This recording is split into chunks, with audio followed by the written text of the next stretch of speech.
Həkimlər soyuqqanlıdır demək düzgün deyil. Həkimlər soyuqqanlı hərəkət etməlidir, təmkinli hərəkət etməlidir. Təsəvvür etsin, xəstə gəlibdir, böyük ağır travmalandı, gəlibdir, ya qanaxma, ya güllə yarası, bıçaq yarası gətiriblər, xəstə ölüm ayağındadır. Həkim bu dəqiqə və onun ətrafında da nə qədər adamlar var.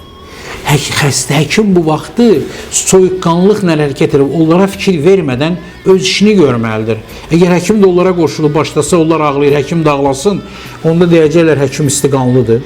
Bu məntiqsiz bir söhbətdir. Həkim tam orada dəyanətlə, soyuqqanlıqla hərəkət etməlidir. Həkimin başı işləməlidir o böyündə. Təfəkkürü, klinik təfəkkürü işə salmalıdır.